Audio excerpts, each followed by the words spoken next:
SDV news కి స్వాగతం. ముందుగా ముఖ్యాంశాలు.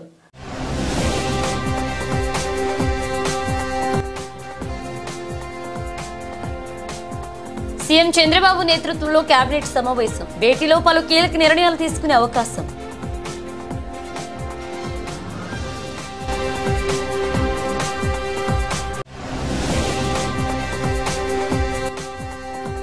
జలజీవన్ మిషన్ అమలుపై రాష్ట్ర స్థాయి వర్క్షాప్ ను ప్రారంభించిన ఉప ముఖ్యమంత్రి పవన్ కళ్యాణ్. ప్రతి ఇంటికి నాణ్యమైన మంచినీరు అందించాలనేదే లక్ష్యమన్న డిప్యూటీ సీఎం.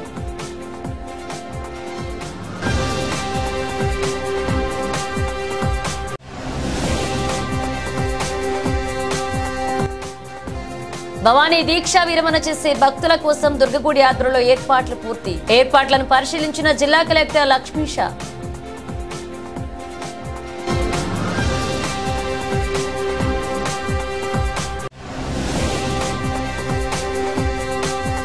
గ్రీనరీ సుందరీకరణ పనుల పురోగతిపై అధికారులతో ఎమ్మెల్యే యార్లగడ్డ వెంకట్రావు సమీక్ష సమావేశం. అతిథులు మెచ్చేలా ఆహ్లాదకరంగా ఉండేలా సుందరీకరణ పనులు చేపట్టాలని ఆదేశం.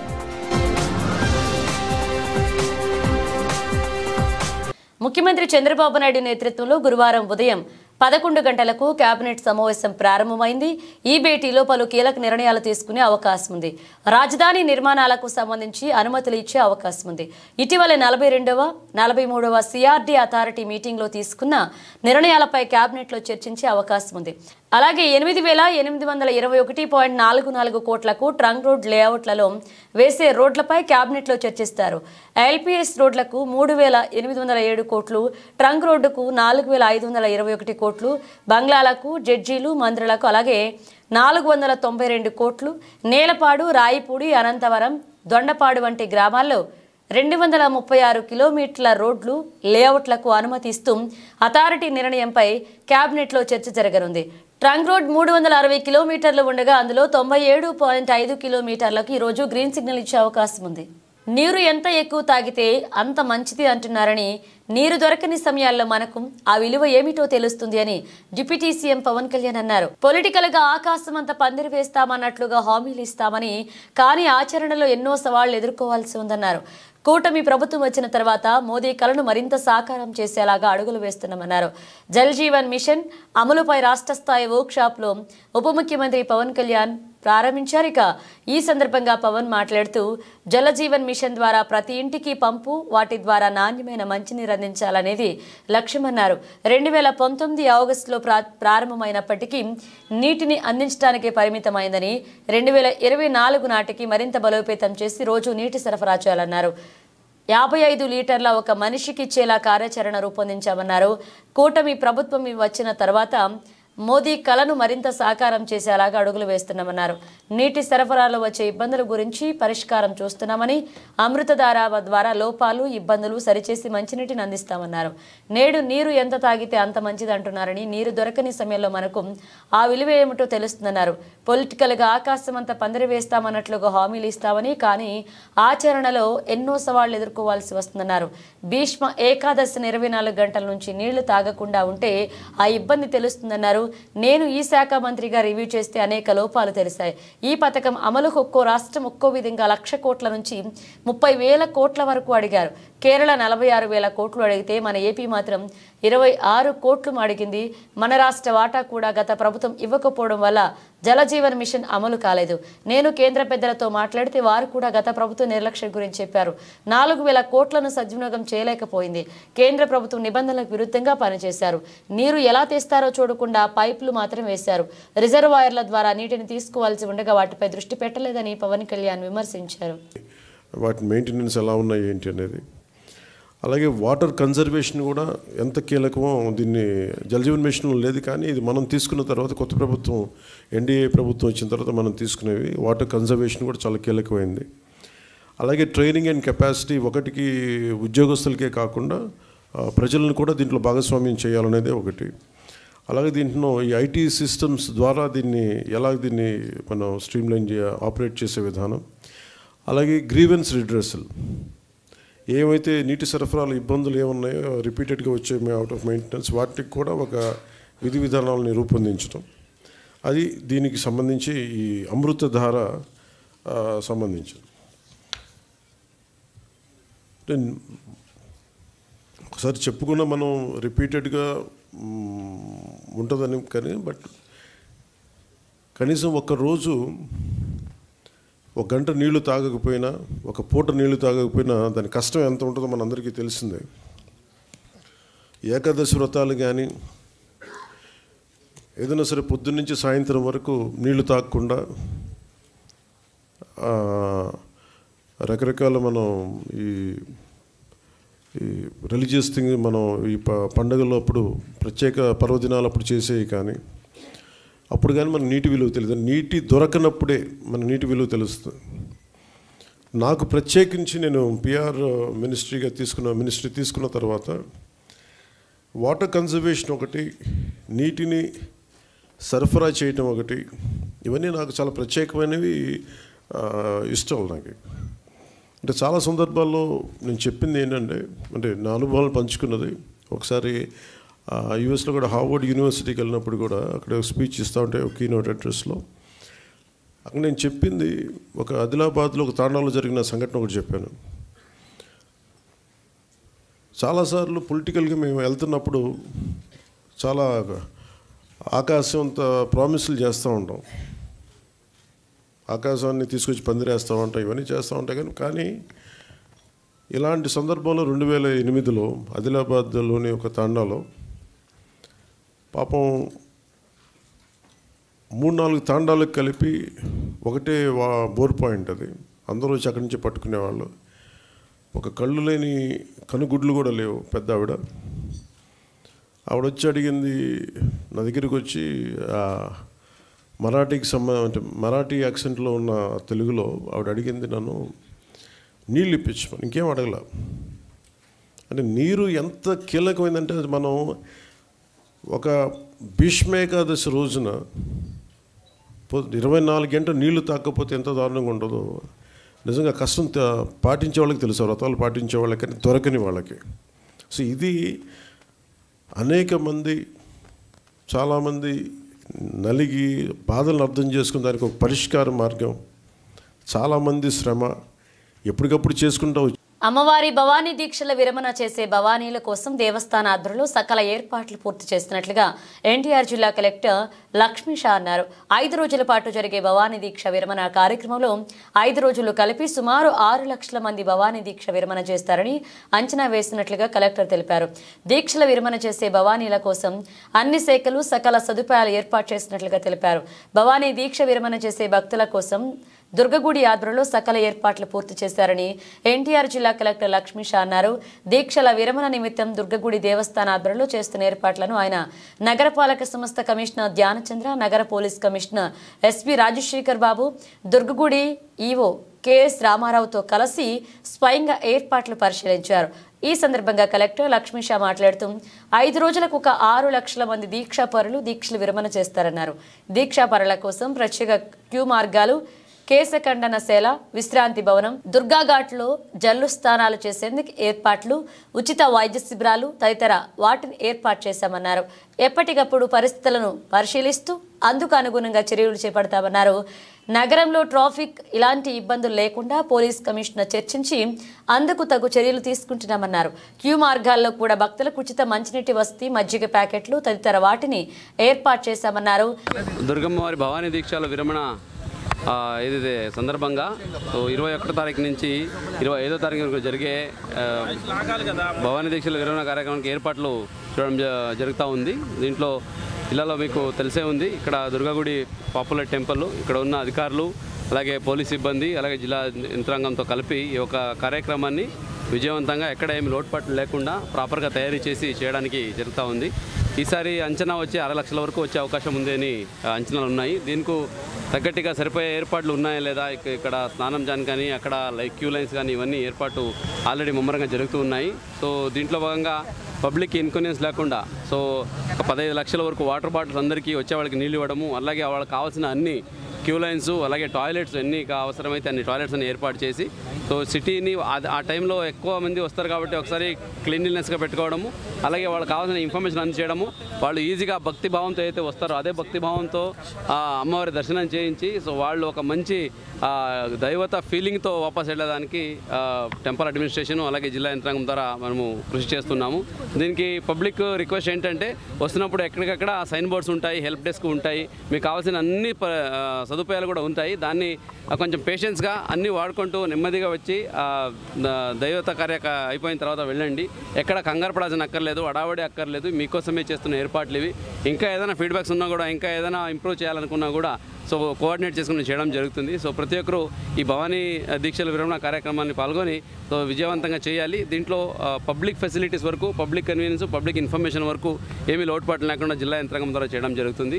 సో అట్లాగే వచ్చే భక్తాదులు కూడా సో దాన్ని పాటిస్తూ మీకు ఏదైనా సమస్యలు ఉంటే లేదా ఏమైనా ఇన్ఫర్మేషన్ ఇవ్వాలంటే కాల్ సెంటర్ కూడా పెట్టడం జరుగుతుంది. కమాండ్ కంట్రోల్ రూమ్ ఉంటుంది. So police command control room, అలాగే టెంపుల్ కంట్రోల్ రూము, అలాగే జిల్లా యంత్రాంగం కంట్రోల్ రూమ్ కూడా ఉంటాయి. అక్కడ నంబర్స్ కూడా పబ్లిసిటీ చేయడం జరుగుతుంది. సో దీనికి అందరూ ఉపయోగించుకొని వాడుకొని సో ఏ సమస్యలు లేకుండా వచ్చి ఈ కార్యక్రమంలో పాల్గొని విజయవంతంగా చేయాలని సందర్భంగా కోరుతున్నాం. సార్ వచ్చే భక్తుల కోసం ఈ యాప్ ఒకటి కూడా డెవలప్ చేశారు. ఇప్పటిదాకా ఎంతమంది ఏమన్నా రిజిస్టర్ చేయించుకున్నారా? ఇది వినూత్నంగా పోలీస్ డిపార్ట్మెంట్ ద్వారా యాప్ రెడీ చేసి ఎవరైతే భవానీలు బయట నుంచి వస్తున్నారో వచ్చే టైంలోనే క్యాప్చర్ చేయడానికి ఇది జరుగుతూ ఉంది. దీనికి ఇంకా ఇప్పుడే స్టార్ట్ చేసాం కాబట్టి సో మొత్తం అంచనా ఇప్పుడు ఒకసారి చూడాలి. ఎందుకంటే వాళ్ళు రిజిస్టర్ చేసుకుంటూ వచ్చేవాళ్ళు మళ్ళీ మిస్ అవ్వకూడదు కాబట్టి సో అది కూడా చేస్తున్నాము. ఇప్పటికైతే జరుగుతూ ఉంది. సో కొన్ని రోజుల తర్వాత కంప్లీట్ డీటెయిల్స్ ఇవ్వడం జరుగుతుంది. ఒక్కొక్కరు పార్కింగ్ అరేంజ్ చేస్తారు. దూర ప్రాంతాల నుంచి వస్తున్నారు, అనేక ప్రాంతాల నుంచి. ఇప్పుడు భవానీలో నడిచి వస్తున్నారు బేసికలీ. సో నడిచి వచ్చే వాళ్ళకి పార్కింగ్ కన్నా ఎక్కువ వాళ్ళు నడవడానికి ప్రాపర్గా క్యూ లైన్స్ ఇది ఏర్పాటు చేయాలి. ఇన్ కేస్ ఏదైనా వెహికల్స్లో వచ్చే వాళ్ళకైతే as per దలో out of city కొంచెం ఇక్కడ క్రౌడ్ కాకుండా భవానీ ఐలాండ్ వైపున వాళ్ళకి పార్కింగ్ ఏర్పాటు చేయడం జరుగుతుంది. వెస్ట్ గోదావరి నుంచి ఎక్కువ మంది వచ్చే భక్తులు అవకాశం ఉంది సార్. వాళ్ళకన్నా ప్రత్యేక పార్కింగ్ దట్స్ వాట్ ఇప్పుడు పోలీసు వాళ్ళకి అదే ఆదేశాలు ఇవ్వడం జరిగింది. సో ప్రాపర్ రాజధాని అమరావతికి కీలకమైన గన్నవరం అంతర్జాతీయ విమానాశ్రయం నుండి విజయవాడ రూరల్ రామవరప్పాడు వరకు చేపడుతున్న గ్రీనరీ సుందరీకరణ పనులు చెన్నై, బెంగళూరు తలదన్నేలా ఉండాలని Andhra Pradesh greening and beautification corporation, national highway authority of India panchayati విద్యుత్ అధికారులను గన్నవరం శాసనసభ్యులు ప్రభుత్వ యార్లగడ్డ వెంకట్రావు సూచించారు. 13 కిలోమీటర్ల మేర 6.48 కోట్ల నిధులతో చేపడుతున్న బ్యూటిఫికేషన్ పనుల పురోగతిపై బుధవారం అయోధ్యనగర్లోని APGN-BC కార్యాలయంలో అధికారులతో ఆయన సమావేశమయ్యారు. అతిథులు మెచ్చేలాగా ఆహ్లాదకరంగా ఉండేలా సుందరీకరణ చేయాలని సీఎం చంద్రబాబు ఆదేశాల మేరకు అన్ని శాఖల అధికారులు పనిచేయాలన్నారు. ప్రత్యేకించి పారిశుద్ధ్యంపై ప్రత్యేక దృష్టి సారించాలని పంచాయతీ అధికారులకు ఆదేశాలు జారీ చేశారు. చెత్త రోడ్డు మీద వేసే వారిపై చర్యలు తీసుకోవాలని, అప్పటికి స్పందించకపోతే జరిమానాలు విధించాలన్నారు. పశువుల గ్రీనరీ పాడు చేయకుండా తగిన చర్యలు తీసుకోవాలన్నారు. నేషనల్ హైవేపై లైటింగ్ సమస్యలు ఇప్పటికీ పరిష్కారం కాలేదని, తాను ఈ సమస్యపై ఎన్నోసార్లు చెప్పినా ఇంకా సమస్యలు రావడం పట్ల అసహనం వ్యక్తం చేశారు. విమానాశ్రయ కారిడార్లోని సెంట్రల్ మీడియన్పై తారు చెత్తను వేయడం వల్ల పచ్చదనం దెబ్బతింటుందన్నారు.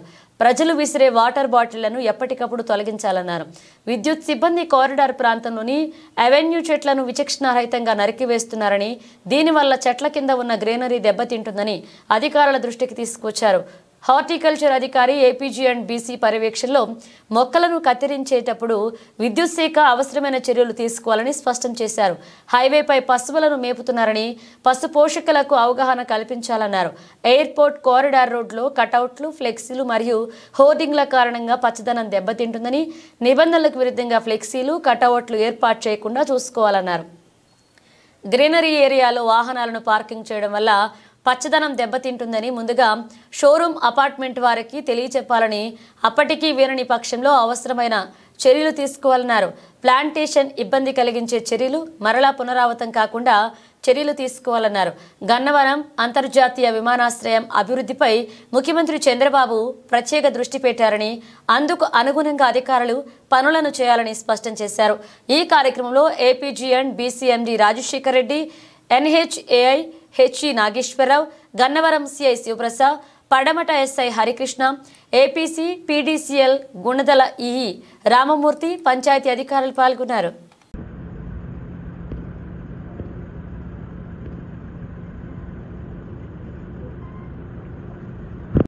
డిస్టర్బ్ కాకుండా బాగుంటారా బాబా మంచిది హోర్డింగ్స్ ఇదే కదా ఎక్కడ పెట్టుకోవాలి డిజైన్ చేయడం అక్కడ స్మూత్ గా దిగుతుంది. ఎందుకంటే రోజు నీళ్లు పోసి నాన్న పోసి పెట్టేసరికి కింద కూడా స్మూత్ గా దిగుతూ ఉంటుంది. కాబట్టి వాడు చాలా ఈజీ జాబ్ అటు కొంచెం ఎరకపోతే ఇబ్బంది లేదు.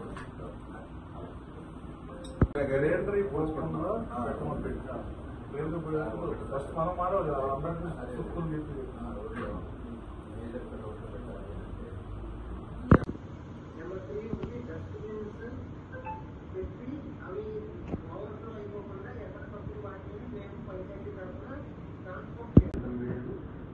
భారతి. ఆ తర్వాత భారత్ దాటిని ఖండించి national highways authority of India వాళ్ళు మెయింటైన్ చేస్తున్నటువంటి గవర్నమెంట్ ఆఫ్ ఇండియాలో ఉండే వారికైనా పొద్దున మీ ఎంపీ గారు పీడీ గారు ఫోన్ చేశారు. చేస్తే మధ్యలో వెళ్ళి వెళ్ళిపోతున్నా సార్ అది కానీ నేను ఇంకా డిపార్ట్మెంట్ కొంచెం ప్రమోషన్ వచ్చింది ఆయనకి హెడ్ క్వార్టర్ వెళ్తాను. ఇక్కడ ఉండి చేయలేదు, మీరు హెడ్ క్వార్టర్ ఉంటారు ఈజీగా డైరెక్ట్. పాత బస్తీ శ్రీ బ్రహ్మరాంబ మల్లేశ్వర స్వామివారి దేవస్థానంలో అధిక సంఖ్యలో శివ భవానీ దీక్షాపరులు ఆలయ అర్చక స్వామి రాఘవేంద్ర శర్మ ఆధ్వర్యంలో ఇరుముడులు కట్టించుకున్నారు.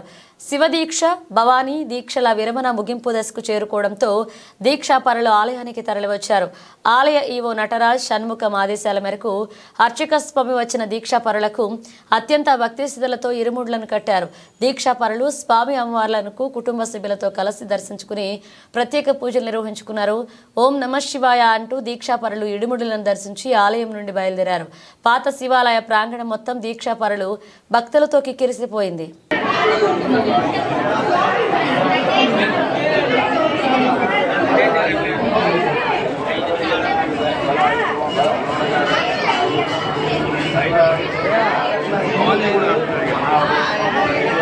సైడ్ లేకొద్దిగా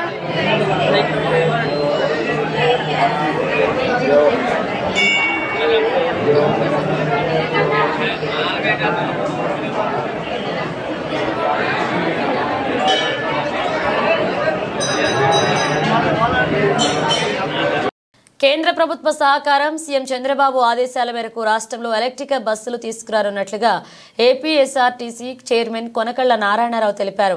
ఎలక్ట్రికల్ బస్సులు వల్ల ప్రయాణికులకు సౌకర్యవంతంతో పాటు సంస్థకు మైలేజీతో పాటు మెయింటెనెన్స్ భారం తగ్గుతుందని, తద్వారా ఆర్టీసీ లాభాల్లోకి రావడానికి ఆస్కారం ఉందన్నారు. ఏపీఎస్ఆర్టీసీలో సుమారుగా 11,000 బస్సులు ఉన్నాయి. ఒక 10,000 బస్సులు సొంత బస్సులు ఉన్నాయి, ఒక 2,000 బస్సులు హైర్ బస్సులు ఉన్నాయి. ఈ బస్సుల వల్ల ఆర్టీసీకి మెయింటెనెన్స్ కానీ లేకపోతే మైలేజ్కి అయ్యే ఖర్చు కానీ చాలా ఎక్కువ అవుతుంది. ఆర్టీసీ లాభాల్లోకి రావాలి అంటే వాతావరణ కాలుష్యం లేని ప్రయాణికులకు సౌకర్యవంతమైన ఎలక్ట్రికల్ బస్సులు వస్తే దానికి కేంద్ర ప్రభుత్వం ప్రోత్సాహం కూడా ఉంది. వాళ్ళు సబ్సిడీ కూడా ఇస్తున్నారు. అన్ని బస్సుల స్థానంలో ఎలక్ట్రిక్ బస్సులు తేవాలనేదే నారా చంద్రబాబు నాయుడు గారి యొక్క ఉద్దేశం. నారా చంద్రబాబు నాయుడు గారు ముందు నుంచి కూడా చెప్తా ఉన్నారు. ఇవాళ ఆర్టీసీ కార్మికుల కోసం డిఏ ఎలవెన్స్ చంద్రబాబు నాయుడు గారు శాంక్షన్ చేయడం జరిగింది. నైట్ హాల్కి వెళ్ళే డ్రైవర్లకి కండక్టర్లకి కూడా ఇది వరకు వాళ్ళకి ఎక్స్ట్రా పేమెంట్ ఇచ్చేవాడు కాదు, ఇప్పుడు ఎక్స్ట్రా పేమెంట్ ఇచ్చేలాగా చంద్రబాబు నాయుడు గారు ఉత్తర్వులు జారీ చేయడం జరిగింది. ఆర్టీసీ కార్మికుల శ్రేయస్సు కోసం, ఆర్టీసీ ప్రయాణికుల శ్రేయస్సు కోసం చంద్రబాబు నాయుడు గారు నిత్యం దాని గురించి ఆలోచిస్తూనే ఉన్నారు. అన్ని బస్సుల స్థానంలో ఎలక్ట్రిక్ బస్సులు తేవాలనేది చంద్రబాబు నాయుడు గారి కోరిక. కారణం ఏంటంటే ఆర్టీసీ లాభాల్లోకి వస్తుంది, ప్రయాణికులకు సౌకర్యవంతమైన ప్రయాణం జరుగుతుంది, వాతావరణ కాలుష్యం లేకుండా ఉంటుంది. దీనికి కేంద్ర ప్రభుత్వ ప్రోత్సాహం ఉంది. ఎట్టి పరిస్థితుల్లో ఈ రానున్న కాలంలో ఈ బస్సులన్ని ప్లేసులో ఎలక్ట్రిక్ బస్సులు వస్తాయి. ఆర్టీసీ లాభసాటిగా నడుస్తుంది. ప్రయాణికులకు మరింత సౌకర్యమైన, కార్మికులకు మరింత సౌకర్యమైన బస్సులు తేవడం జరుగుతుంది. వాళ్ళ యొక్క ప్రయాణికుల సౌకర్యమే ముఖ్యంగా ఆర్టీసీ పనిచేస్తుంది. చంద్రబాబు నాయుడు గారి సూచన మేరకు అన్ని చర్యలు తీసుకున్నాం. సంక్రాంతికి ప్రత్యేకమైన బస్సులు ఏర్పాటు చేసి ఏమైనా అదనపు ఛార్జీలు ఉన్నాయా సార్? నార్మల్ ఛార్జెస్ ఇప్పుడు వరకు ఛార్జీలు పెంచడం అనేది ఆర్టీసీ అవి ప్రైవేట్ బస్సులు ఇవాళ 500 రూపాయల టికెట్ నుంచి దాపుకుని 1000 రూపాయలు చేయడం, 2000 చేయడం అనేది ప్రైవేట్ బస్సులు చేస్తారు. ఆర్టీసీ ప్రయాణికుల సౌలభ్యం, వాళ్ళ మీద భారం పడకుండా ఉండాలి, సౌకర్యవంతమైన ప్రయాణం ఉండాలి, ఆర్థికంగా భారం పడకూడదు అనేది ఆర్టీసీ యొక్క ధ్యేయం. ధరలు పెరగకుండా ప్రయాణాలు ఏర్పాటు చేయడం జరుగుతుంది.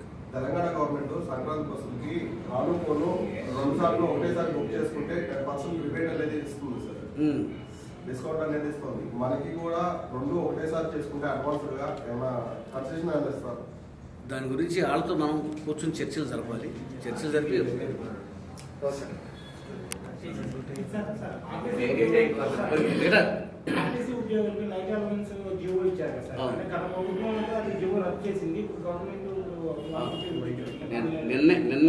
నిన్నే చంద్రబాబు నాయుడు గారు జీవో ఇచ్చారు. నైట్ హాల్ట్ చేసే కండక్టర్లకు కానీ డ్రైవర్లకు కానీ అదనపు అలవెన్స్ ఇచ్చేలాగా గత ప్రభుత్వం రద్దు చేసింది.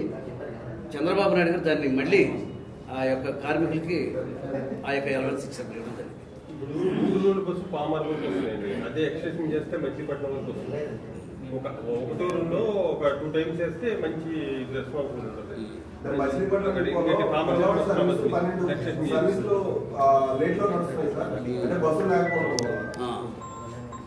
వాటిని ఏమైనా ఎక్స్టెండ్ చేసుకుంటే దాన్ని ఏమైనా తగ్గించుకోవడానికి మనకు అవకాశం ఉంటుంది. మన డిపోకి ఆదాయం ఉంటుందండి. చూద్దాం, రిప్రజెంటేషన్ ఆ రూట్లో వాళ్ళు ఎవరైనా రిప్రజెంటేషన్ ఇస్తే దానిపైన వెంటనే ప్రత్యామ్నాయ మార్గం ఆలోచిస్తాం. తమ కస్టమర్లకు ప్రతి ఏటా క్రిస్మస్ న్యూ ఇయర్ సందర్భంగా సరికొత్త డిజైన్స్ నూతన ట్రెండ్ను అందుబాటులోకి తీసుకురావడం తమ ప్రత్యేకత అని RS brothers showroom manager Uday Bhaskar చెప్పారు. శారీస్, మెన్స్ వే, కిడ్స్ వే, చుడిదార్స్, లేడీస్ వేర్స్పై 1000 రూపాయల నుంచి 50,000 రూపాయల వరకు కొనుగోలు చేసిన ప్రతి ఒక్క కస్టమర్కి ప్రత్యేక బహుమతులు ఇస్తున్నట్లుగా తెలిపారు. ఈ అవకాశాన్ని ప్రజలు సద్వినియోగం చేసుకోవాలన్నారు. క్రిస్మస్ న్యూ ఇయర్ పండుగను పురస్కరించుకుని బందర్ రోడ్లోని ఆర్ఎస్ బ్రదర్స్లో సరికొత్త స్టాక్తో పాటు ప్రత్యేక ఆఫర్లను కస్టమర్లకు అందుబాటులోకి తీసుకురావడం జరిగిందని RS brothers store manager Uday Bhaskar తెలియజేశారు. ప్రతి 1000 రూపాయల కొనుగోలుపై స్పాట్లో గిఫ్ట్లను ఇస్తున్నట్లుగా చెప్పారు. ప్రతి ఒక్కరూ తమ కుటుంబ సభ్యులతో కలిసి తమ స్టోర్లో షాపింగ్ చేసి ప్రత్యేక అనుభూతిని, గిఫ్ట్లను పొందాలన్నారు ఆయన. పట్టు చీరలు, కాటన్ చీరలు, బెనారస్, డాలీ సిల్క్, అలాగే డ్రెస్ మెటీరియల్స్, మ్యాన్స్ వే, షూటింగ్ షర్టింగ్స్, అలాగే కిడ్స్ వేర్తో పాటు కొన్ని ప్రత్యేకమైన శారీలపై ప్రత్యేక ఆఫర్లను అందుబాటులోకి తీసుకురావడం జరిగిందన్నారు. కస్టమర్లకు ఆఫర్లతో పాటు బహుమతులు కూడా అందుబాటులోకి ఉంచామని, రాబోయే పండుగలను దృష్టిలో ఉంచుకుని కస్టమర్లకు ఆఫర్లు అందుబాటులోకి తీసుకురావడం జరిగిందన్నారు. క్రిస్మస్ న్యూ ఇయర్ పండుగను పురస్కరించుకుని మహిళలకు ప్రత్యేకమైన శారీస్ అందుబాటులో ఉంచామన్నారు. 50% discount, buy 1 get 1, buy 2 get 3 లాంటి ప్రత్యేక ఆఫర్లను అందుబాటులో ఉంచినట్లుగా చెప్పారు. ప్రతి ఏడాది లాగానే ఈసారి ఆర్ఎస్ బ్రదర్స్ వారు సరికొత్త డిజైన్స్, ఇప్పుడు నడుస్తున్న ట్రెండ్స్ ప్రకారంగా వాటి మీద ఆఫర్స్తో మేము ముందుకు వస్తున్నాము. ఈసారి ప్రత్యేకంగా శారీస్ కానీ, మెన్స్ వేర్ కానీ, కిడ్స్ వేర్ కానీ, అలాగే ladies wear, chudidars, western item అన్నిటి మీద ప్రతి కొనుగోలు పైన 1000 రూపాయల నుంచి 50,000 రూపాయల వరకు గిఫ్ట్స్ ఇవ్వటం జరుగుతుంది. మనం ఇంట్లో వాడుకునే కిచెన్ వేరు కానీ, హౌస్ హోల్డ్ వేరు, ఇవన్నీ ఈసారి గిఫ్ట్లు ఇవ్వటం జరుగుతుందండి.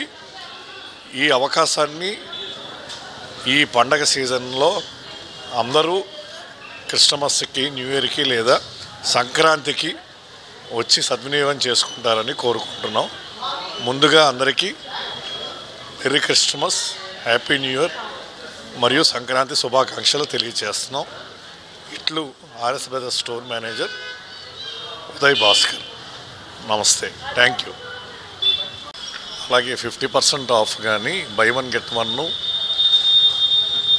స్పెషల్ ప్రైజు, buy 2 get 3, అలా ఈ అన్ని రకాల ఆఫర్స్ని తప్పకుండా అందరూ సద్వినియోగం చేసుకొని మీరు కొన్న వాటిపై గిఫ్ట్స్ కూడా తీసుకొని యూటిలైజ్ చేసుకుంటారని, ఈ పండగకి అందరూ తప్పకుండా ఆర్ఎస్ బ్రదర్స్కి విచ్చేస్తారని కోరుకుంటూ సెలవు తీసుకుంటున్నాను. ఇట్లు RS brothers manager Uday Bhaskar. పల్లె చరిత్ర, మానవ జీవన విధానం, సాంస్కృతి సాంప్రదాయ విలువలను భావితరాలకు అందించాలని 243 చరణాలతో రచించిన నూరేండ్ల నావూరు గేయ కావ్యాన్ని పాడించేందుకు 2 తెలుగు రాష్ట్రాల్లోని అన్ని ప్రాంతాల నుంచి 243 మంది గాయని గాయకులను ఎంపిక చేయనున్నట్లుగా కవి, రచయిత, సంగీత దర్శకుడు వరంగల్ శ్రీనివాస్ తెలియజేశారు. నూరేండ్ల నావూరు గేయ కావ్యాన్ని 243 మంది గాయని గాయకులతో సంయుక్తంగా ఆలపించేందుకు గాయని గాయకులు ఎంపిక ప్రక్రియను ఈ నెల 20న ప్రెస్ క్లబ్లో ఏర్పాటు చేసినట్లుగా తెలియజేశారు. కోస్తాంధ్ర జిల్లాలోని ఔత్సాహిక గాయని గాయకులు తరలివచ్చి ఈ అవకాశాన్ని సద్వినియోగం చేసుకోవాలన్నారు. ఇతర వివరాల కోసం 9573989134 మరియు 90085227 సంప్రదించాలని కోరారు. ఈ కార్యక్రమంలో ధ్వని అనుకరణ చక్రవర్తి బవ్యరి రవి, అంతర్జాతీయ జానపద కళాకారులు దామోదర గణపతిరావు, కవి గాయకులు ఎంవి మల్లిక్ తేజ్, గాయకులు జోపాక శివ, మహేష్ గూడూరు పాల్గొన్నారు. కాసాల శ్యామ్ భీమ్స్, చాలామంది ప్రొఫెషనల్ సింగర్స్, సెలబ్రిటీస్ ముందుకు వచ్చిన తర్వాత నా మట్టి బిడ్డల్ని అన్ని ప్రాంతాల వాళ్ళని కూడా ఇందులో భాగస్వామ్యం చేయాలి. ఈ భూమి ఆకాశం ఉన్నంత కాలం ఈ గేయ కావ్యం నిలిచిపోద్ది. కాబట్టి ఇది నా ఊరు కాదు, ఇది జాతికి అంకితం అని చెప్పి ఎలాంటి ప్రాంత భేదాలు లేకుండా విజయవాడ రావడం జరిగింది. చుట్టుపక్క అన్ని జిల్లాల వాళ్ళు కూడా 20 తారీఖు నాడు విజయవాడ ప్రెస్ క్లబ్లో స్క్రూటినీలు జరుగుతాయి. కాబట్టి అందరూ కూడా మీ ధర్మంగా మీరు ఇందులో మీ స్థానం దక్కించుకోవాలని చెప్పి మనస్ఫూర్తిగా మిమ్మల్ని ఆహ్వానిస్తున్నా మీ వరంగల్ శ్రీనివాస్. Thank you. ఓయమ్మ నా పల్లె సీమ ఈనాడు ఎందుకింత చిన్నబాయే, వెనకటి కలదప్పినాదో నా పల్లె ఎడుగాని తీరైనాదో. ఓయమ్మ నా పల్లె సీమ ఈనాడు ఎందుకింత చిన్నబాయే, వెనకటి కలదప్పినాదో నా పల్లె ఎడుగాని తీరైనాదో. పచ్చ పచ్చని పంట సేన్ల నట్ట నడువ బొట్టు పెట్టినట్టు నా పల్లె ఉండేది, పొందించుకున్నట్టి బొడ్రాయితో పాటు పోషమ్మ గుడి పల్లె కందంగా ఉండేది. ఎంత దూరం ఉన్న ఎత్తైన మా ఊరి తాటి చెట్లే పల్లె ఉనికి నీ సాటేది. ఇక కొత్త మనుషులు గుర్తు పట్టేటట్టు చింత చెట్లు యాప చెట్లు ఇండ్ల ముందుండేది. అలకంగా ఏ పల్లెకెళ్ళిపోవాలన్న అడ్డబాటలు ఉండే కదరా, చెట్లు చేమలు లేక పల్లెలన్నీ ఆలచినబోయి కూసుండ కదరా. వెనకటి కలదప్పినాదో నా పల్లె ఎడుగాని తీరైనాదో. బురద పొలములోన కోటొక్క పాటెత్తి పూటగారెగురాలు నాటు పెట్టేదమ్మా, కోయిల గుంపోలే మేమంత గొంతెత్తి కొండరాగము తీసి వంత పాడేదమ్మా. ఒక్క తల్లి పిల్లలోల సద్ది బువ్వ మధ్యాహ్నము పూట ముద్దలు దీని. ఇక గుత్త నాట్ల వీణ పుట్టడట్లు తెచ్చి పిల్ల జల్లాతోటి సల్లంగా బతికేది. నాటి కూలి ఏడబాయే నేడొక పూట కూలి దొరకదాయే, దప్కల్ల కూలి ఏమాయే ఇయాల దమ్మిడన్నా లేకపాయే.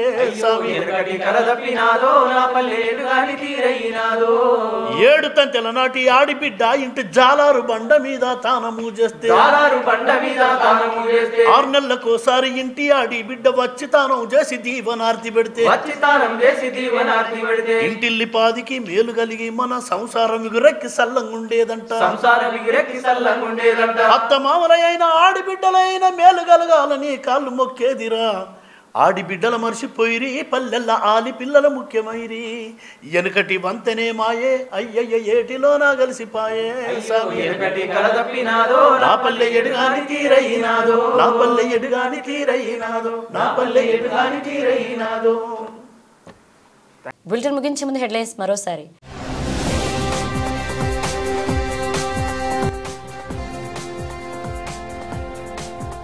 సీఎం చంద్రబాబు నేతృత్వంలో కేబినెట్ సమావేశం, భేటీలో పలు కీలక నిర్ణయాలు తీసుకునే అవకాశం.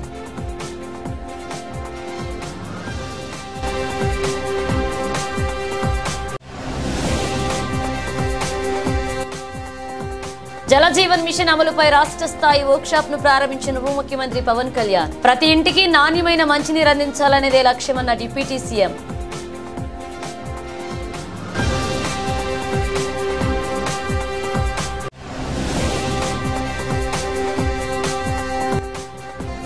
భవానీ దీక్ష విరమణ చేసే భక్తుల కోసం దుర్గగుడి యాత్రలో ఏర్పాట్లు పూర్తి. ఏర్పాట్లను పరిశీలించిన జిల్లా కలెక్టర్ లక్ష్మీషా.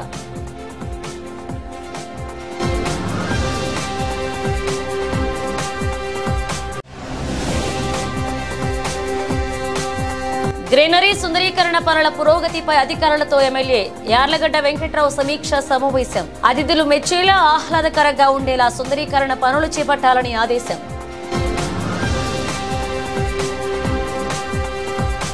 ఇవి బులెటిన్ అప్డేట్స్. మరణ అప్డేట్స్తో మళ్ళీ కలుద్దాం.